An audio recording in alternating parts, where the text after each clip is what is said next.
वंदे मातरम। आज इस भवानी भारती के अंतर विद्यालयी परीक्षा के सब प्रतिभागियों को देखकर मेरा हृदय आनंद से गदगद हो रहा है। धन्यवाद है इस जयपुरिया विद्यालय का जो वर्षों से इस प्रकार के आयोजनों का बीड़ा उठाकर संस्कृति के, सनातन धर्म के, राष्ट्र सेवा के और भारतीय संस्कृति के रक्षण का, संस्कृत भाषा के रक्षण का अद्भुत प्रयास कर रहा है। लेकिन मुझे आज विशेष आनंद तब हुआ जब हमारी आदरणीय प्रिंसिपल मैम ने बतलाया कि 26 विद्यालयों ने इसमें भाग लिया। अब 26 विद्यालयों से आए हैं।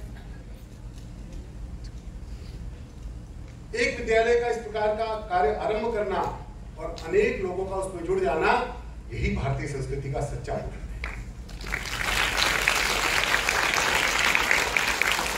आज महापुरुष का ये स्तोत्र हम गायन कर रहे हैं। 99 श्लोकों का उसर्ग आपने स्मरण किया और उसको यहां पर सुनाया। भारत संतों की भूमि है, महापुरुषों की भूमि है, लेकिन महर्षि अरविंद जैसे महापुरुष यदा कदा होते हैं। आधुनिक भारत में सनातन धर्म को लेकर भारतीय संस्कृति पर जैसा उन्होंने लिखा, जैसा उन्होंने कहा, वैसा तो शायद किसी ने भी नहीं किया। वो एक कवि है, वो एक सशस्त्र सेनानी है, वो एक लेखक है, वो एक वक्ता है, वो एक विचारक है, वो एक दार्शनिक है और आधुनिक काल के ऋषि नहीं, महर्षि है। इस स्तोत्र के द्वारा जिस भारत माता की उन्नयन का चिंतन उन्होंने हम लोगों के सामने रखा, वो वास्तव में सदियों तक हम सबका मार्गदर्शन करने के लिए एक अद्भुत सूर्य प्रकाश के समान है। बच्चों के सामने बात करना तो एक छोटी कहानी कहना, ये मेरा स्वभाव है। तो आज मैं यहां आ रहा था तो मैं सोच रहा था मैं आपसे क्या बात करूं, तो मुझे स्मरण आया एक बालक का। इस बालक का नाम हुआ शिवम और ये शिवम एक सामान्य मध्यम वर्गीय परिवार का था, लेकिन अपने स्कूल में बड़ा मेधावी था। शिक्षा में हर प्रकार से, हर एक्टिविटी में स्कूल की वो आगे रहता। लेकिन दुर्दैव ऐसा घटा कि जब अभी कोविड की आपदा आई, उसने अपने माता पिता, दादी दादा सबको खो दिया। एक साथ उसके परिवार के सभी लोग चले गए और ये छोटा 12 वर्ष का बालक इस संसार में अकेला रह गया। कुछ दिन तक तो उसको पड़ोसियों ने, रिश्तेदारों ने संभाला, लेकिन बाद में उसका दुर्दैव था कि उसका भाग्योदय पता नहीं, उसको सबने छोड़ दिया। स्थिति ऐसी आ गई कि अब मैं क्या करूं, स्कूल तो कहां से जाऊं, भोजन भी कहां से करूं, उसकी व्यवस्था नहीं रही।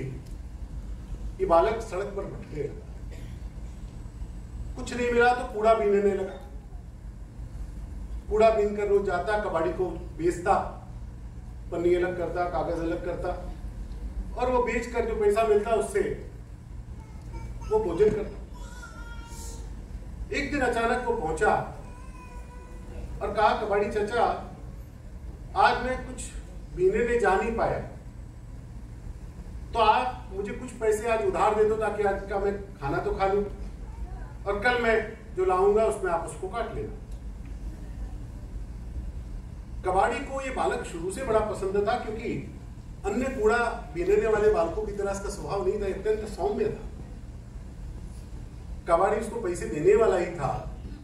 इतने में एक दूसरा बालक जो उसके साथ कूड़ा बीनता था, उसने कहा कि ये झूठ बोलता है, मैंने आज सवेरे देखा है और इसने 2 बोरी कूड़ा भरा है। रोज तो एक ही भरता था, आज मैंने इसको 2 भरते हुए देखा। भाग भाग कर कूड़ा भर रहा था, पता नहीं क्या इसको भूत चढ़ा था और ये आपसे झूठ बोल रहा है कि आज इसने कूड़ा भरा नहीं। ये सुना तो कबाड़ी को गुस्सा आया, ये झूठ बोलकर मुझको ठगता है, मुझसे बिना बात के पैसे चाहता है?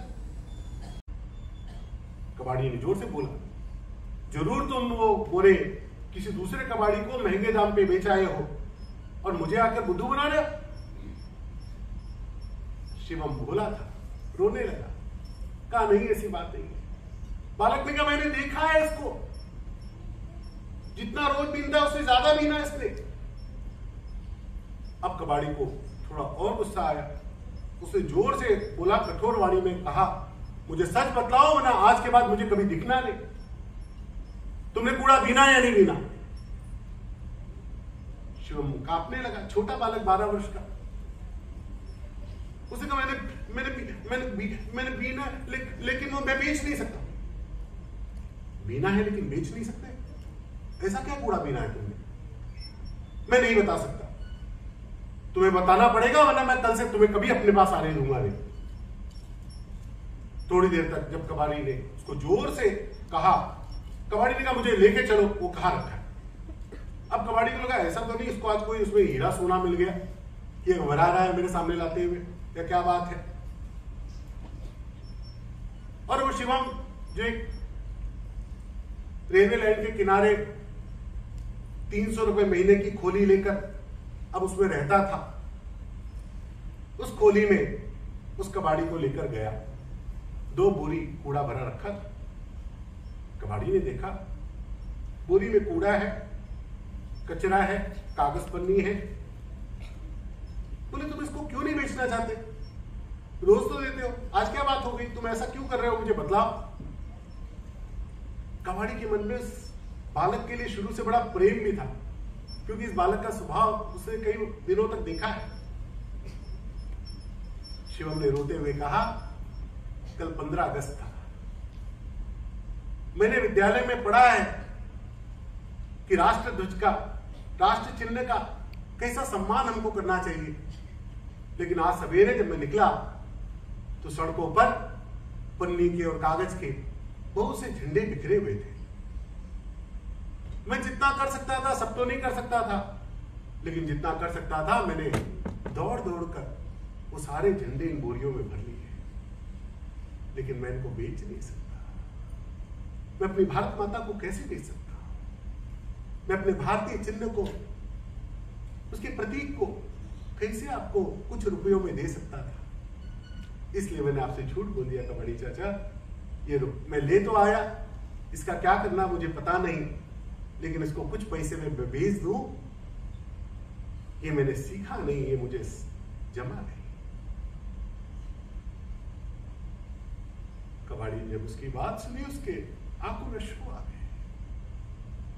भारत माता की भक्ति के बारे में बहुत सारे भाषण हमने सुने हैं, लेकिन इस प्रकार का एक छोटे बालक द्वारा किया गया उसका प्रैक्टिकल एप्लीकेशन एक कबाड़ी के हृदय में उतर गया।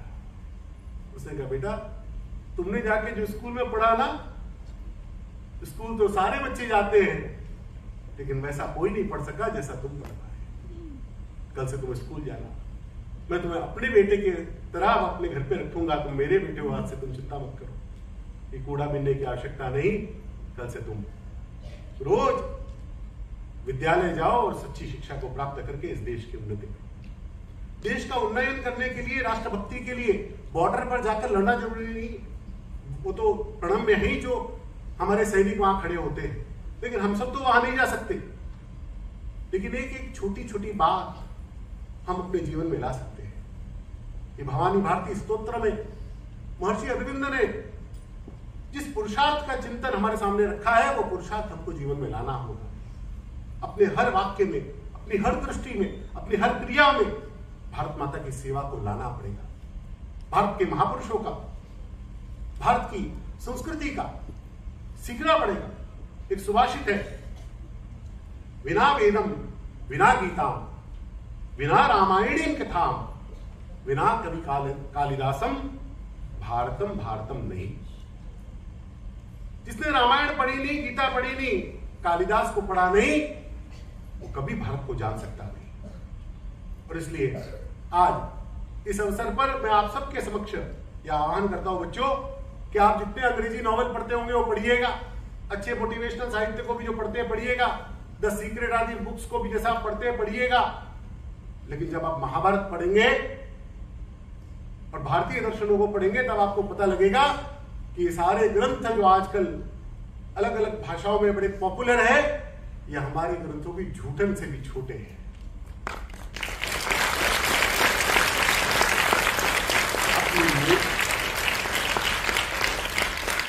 अपने मूल पर हमको जाना होगा। हम में से कोई बच्चा ऐसा रहना नहीं चाहिए जिसने रामायण पढ़ी ना हो, गीता पढ़ी ना हो, महाभारत देखी ना हो।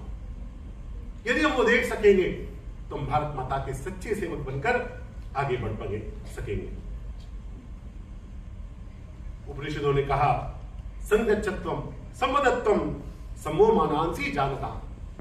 जब एक विचार से, एक दृष्टि से सब लोग मिलकर आगे बढ़ते हैं तो जैसा संसार बनना चाहिए वैसा संसार अन्य किसी प्रकार से बन सकता नहीं।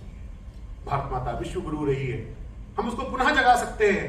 कोई गिर गया इसमें आपत्ति नहीं है, गिरकर वो पुनः खड़ा हुआ कि नहीं खड़ा हुआ, यही बात इतिहास बनाती है।